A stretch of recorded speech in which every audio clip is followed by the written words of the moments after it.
I have a fairy tale I would like to share with you. My name is Kyo Okuda. I've been living on Galliano now for 22 years. And for most of that time, I've done some work driving to get goods to bring to the island, either to Victoria or to Vancouver. So I've taken the ferry regularly for the last 22 years, often during employment.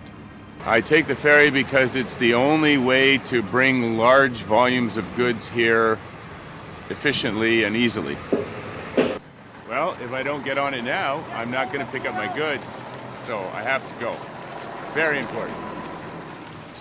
Many people don't make it on the boat. As an example, last night I tried to get on the boat and I couldn't because they really wouldn't let me. For what reason, I don't know. I found out there was space for me, space available, but for whatever reason I wasn't allowed to purchase a ticket and I didn't make it on board. If you ran a bus system on that basis, you'd have people lining up at the bus stop and saying, well, shall I go on the bus or not? But, of course, if you're lined up at the ferry, you don't have much choice unless you have an amphibious car. I'm Krista. I'm the owner, publisher, editor, and tea girl of Island Tides. And I'm Patrick, and I was in at the start. Krista and I started the thing. And ferries circumscribe, that's a good word, circumscribe our life, really.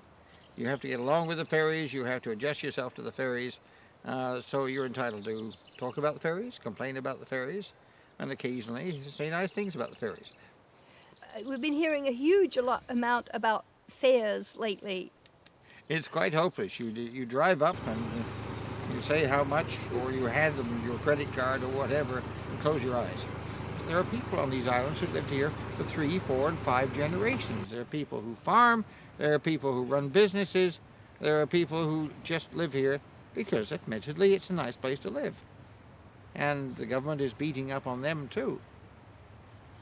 They aren't really an efficient public service. They don't have that sort of we are here for you attitude.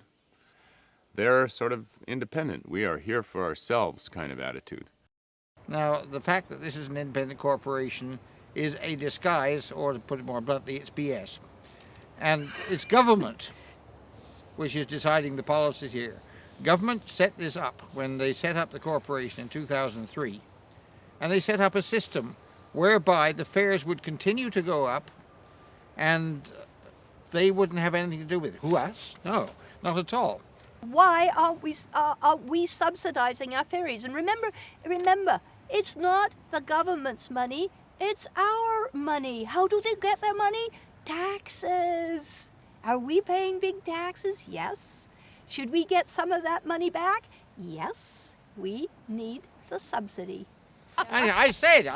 You said. It ain't fair. It ain't F-A-R-E. It ain't F-A-I-R either.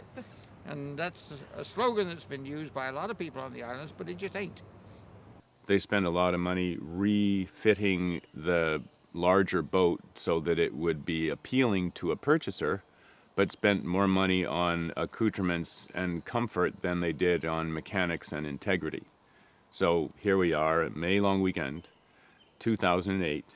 The big boat is down for repairs, and the little boat is on duty, leaving people behind. There are many people within the ferry staff and crews who they really know their stuff. They really know how this could be fixed, what's unfair about it. They spend endless hours of their extra time putting it all together, and the government should listen to them. One of the problems with the fares going up is it's been so sudden that the decisions that might lead, that some people would move off the islands and other people would decide to organize their lifestyle different, they can't do it quickly enough to respond to these increases in ferry fares. And so, while over a long time, yes, the ferries may change. Over a short time, all you do is shock people. This is not going to get better unless they start listening, and they start listening to people who know. And it's government that has to be influenced to change this system and put more money into it so that the service can be provided at a reasonable cost and so that people can actually afford to live on the islands or get there if they want to, if they're visitors.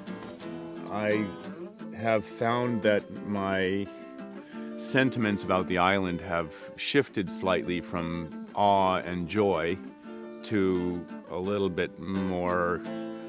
less awe and a little less joy because of the intimidation provided by the access service, the ferries.